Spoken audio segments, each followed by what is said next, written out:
Good morning, everyone. Happy Sunday. I hope you're all doing well. During my recent trip to Korea, where I attended an international leadership conference for our movement, Mother Moon gave a clear direction for all the top leaders in America to focus on local church growth. I'm not sure if you all heard yet, but based on that guidance, all of the 5 sub-regional directors, including myself, were inaugurated last Sunday to be the pastors of a local community. So now I am also serving as the local pastor of the Clifton Family Church in New Jersey. Unfortunately, I'm sorry to say, but this also means that we will be wrapping up the National Family Service at the end of this month. I want to encourage everyone to consider attending a local live service at a local family church starting in June.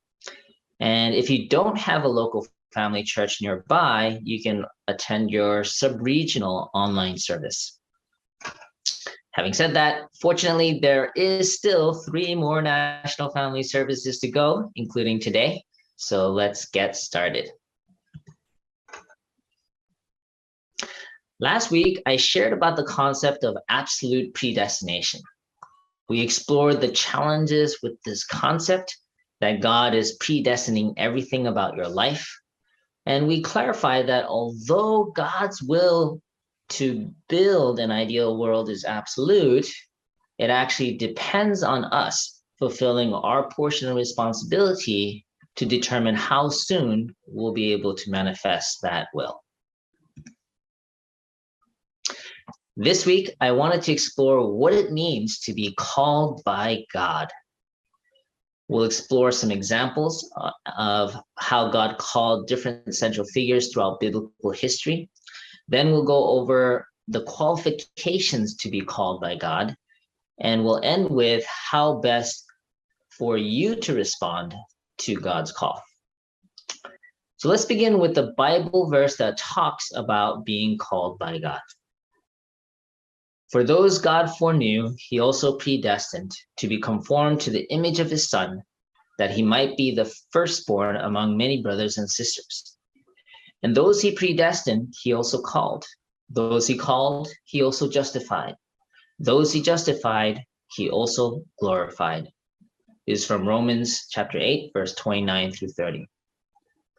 So the Bible mentions these 5 steps that God goes through to call certain people to do his will. Foreknow, predestine, call, justify, and then glorify.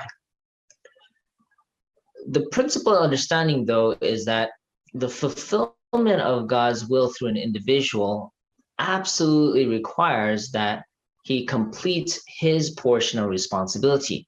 So even though God predestined someone for a particular mission, if the person doesn't complete his responsibility, he cannot become the person that God purposed him to be. Let's look at some examples, starting with the first people to be called by God. Guess who they were? Well, let's find out. Adam and Eve were to become the good ancestors of humanity, conditional upon fulfilling their responsibility to obey God's commandment not to eat of the fruit.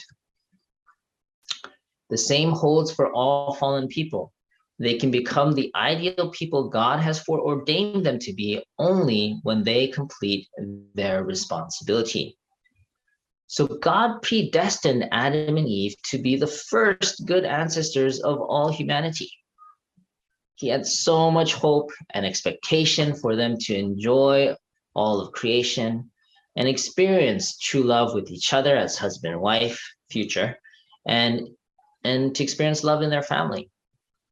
However, the fulfillment of that predestined will for them was on the condition that they obey the commandment not to eat of the fruit prematurely. Unfortunately, they didn't obey that commandment, and so they fell and they couldn't fulfill God's intended will for them. So there's a pattern here. God does have a plan and will, but it requires partnership with the people he chooses in order to fulfill the will completely. Here's another example. Moses. God called Moses to lead the chosen people into the blessed land of Canaan. But because of a series of failures where Moses couldn't control his anger, at one point he struck the rock twice and God cursed him for that. Basically, it set a condition where Moses, representing the chosen people, he kind of went against God's will. And unfortunately, even though God wanted Moses to enter Canaan together with the Israelites, Moses died in the wilderness and he could not enter the land of Canaan.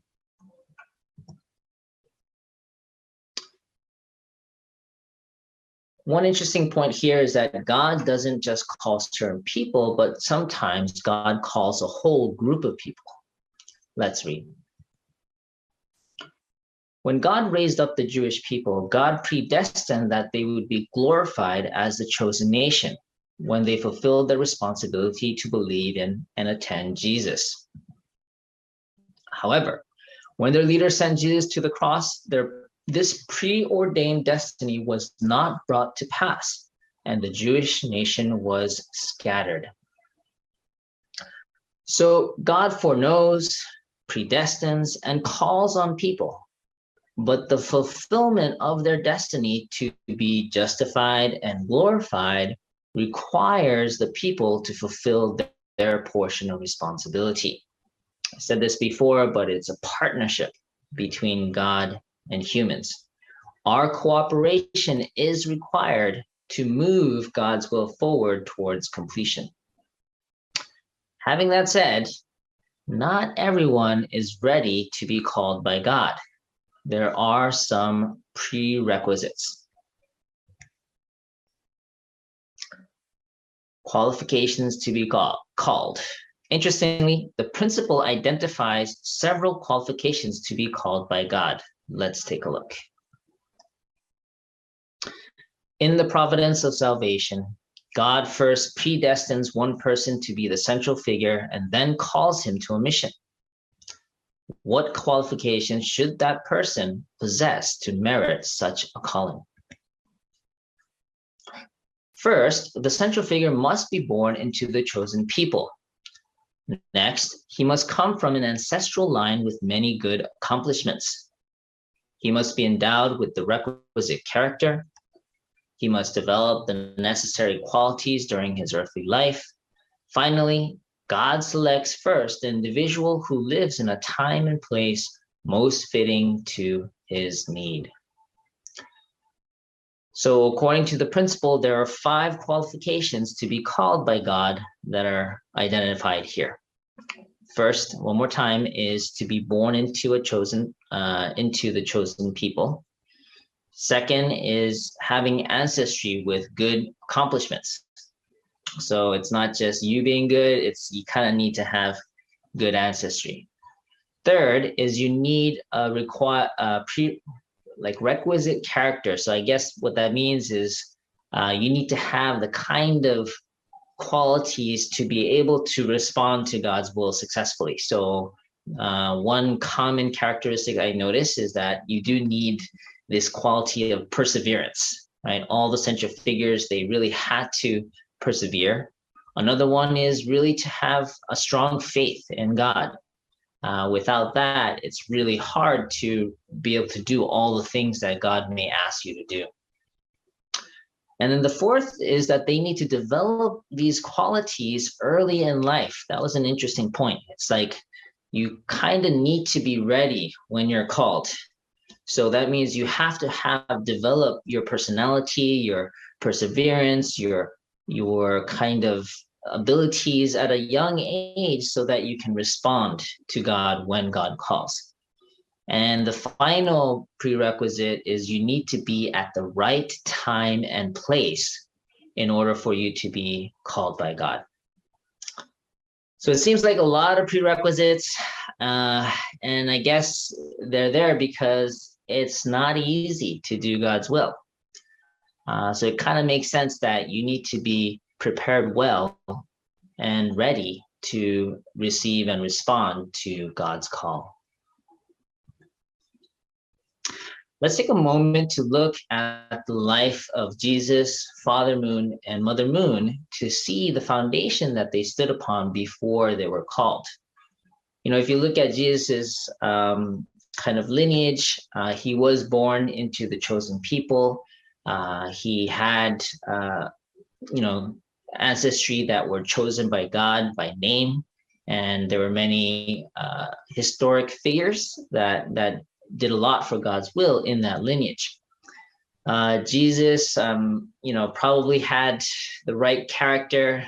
I mean, he did. Of course, he was the one that was called. So if we look at Jesus's nature, he was very strong and persistent and faithful to God, many other characteristics that were necessary for him to be called. Also, from a young age, he must have developed these qualities so that when he was called at the age of 30 to start his ministry, he was ready to respond. And in terms of time and place, it was right in the middle of where the chosen people were that God prepared. And it was 2,000 years after Abraham. So in terms of God's biblical timeline, this was the time that God had promised to send the Messiah. So all of those qualifications or prerequisites to be called, we can see that Jesus had the foundation. Now, if we look at Father Moon and Mother Moon, they also had a very similar qualifications. If you study the divine principle, it actually goes into the history of Korea and how Korea was a nation that really inherited the mission as a chosen nation, chosen people. If you also have a chance to read the father's autobiography as well as Mother Moon's memoir, you'll see that there is a lot of good ancestry in both of their family lines. I would say that both Father and Mother Moon has a very strong nature and kind of a requisite character. Again, I mentioned before, but this persistence and absolute faith in God and this desire to love humanity, those are all characteristics that were necessary to take on such a mission. And both of them, both Father and Mother Moon, they had to develop these qualities really early in their life because both of them responded to their call at a young age, 16 years old, where Father Moon was on praying overnight Easter Sunday and received a visitation from Jesus. Also, Mother Moon, she was a very young age of 16 or so, where she responded to God's call to fulfill the mission of the marriage supper of the Lamb. So, and if you look at their early childhood, you can see that they were kind of trained by God to go through all kinds of experiences to prepare them for this kind of mission. And finally, right time and place. This era right now that we're living in is 2,000 years after Jesus came. And that was a time period that God also prepared and planned for the second coming and for Mother Moon and the marriage supper of the Lamb to take place as promised, which is when Jesus would return and fulfill what was kind of incomplete from 2,000 years ago. So all those things kind of show and point towards really having the foundation to be called by God. Okay, so there are definitely people, prepared that God calls to do his will, but how about us? How about you and me? How do we know if we are called by God? And how do we respond if and when we are called by God? Do I even have the prerequisites to be called by God? to really answer this question, let's begin with a humbling passage from the Bible. Does not the potter have the right to make out of the same lump of clay some pottery for special purposes and some for common use? This is from Romans chapter 9, verse 21. Basically, this Bible verse is saying that God is the potter and we are the lump of clay. And it's up to God to decide if your life is destined for beauty or a special purpose or for menial use. So imagine kind of the difference between a beautiful porcelain vase and a humble coffee mug. You might think, hey, that's not fair. I want to be a beautiful vase, not a coffee mug. But let's think about it. In one sense, we have little to no say in choosing our life's circumstances. So much of who we are is decided for us even before we're born. For example, the era that you're born in, it would make a huge difference, right? Whether you were born in the 1600s or, 500 BC or in 2020. Also, your race, your gender, family members, physical qualities, even your name, you don't get to choose when you're born, at least, right? Or economic class, even your personality, most of it is inherited from your ancestors.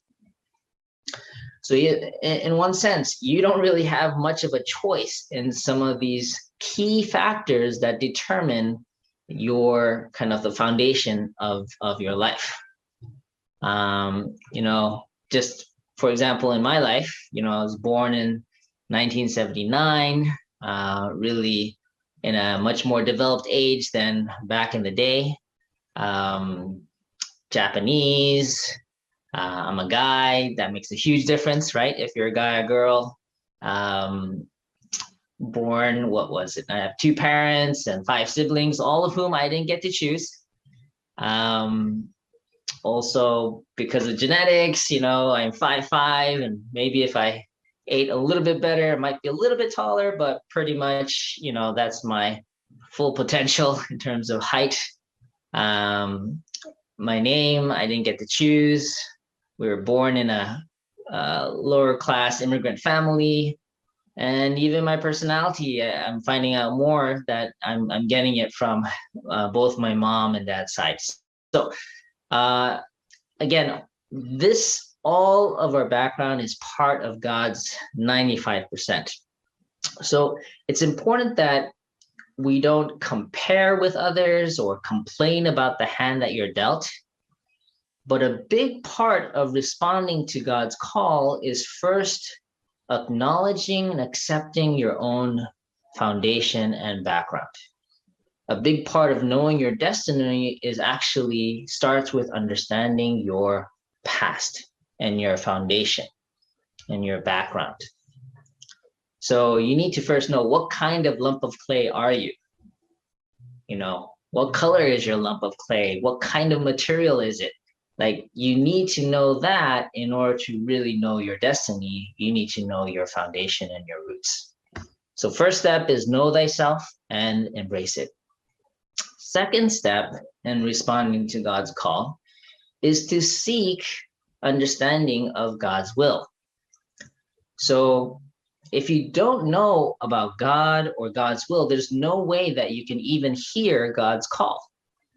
So it's really important that you study God's word to try to seek an understanding of what is God's big picture plan and where you fit in that plan.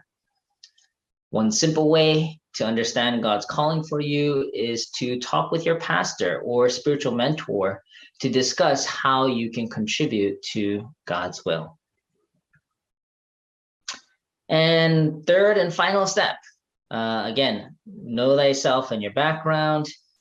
Second was to seek to understand God's will. Third is finally say yes. Okay, fulfill your portion. Say yes to God or God's representative. It might be uncomfortable, you might feel unready, but take a moment to pray to God and confirm if this is what you're being asked to do is God's will or not. And if it is, say yes. It's up to you to respond to the call. Quick story, kind of an example is I was born as a second generation unificationist. My parents joined the movement and I was born into it. So I grew up with many spiritual traditions. And I remember being inspired during my summer camps in middle school and high school. And as early as ninth grade, I remember determining I want to really become a great divine principle lecturer.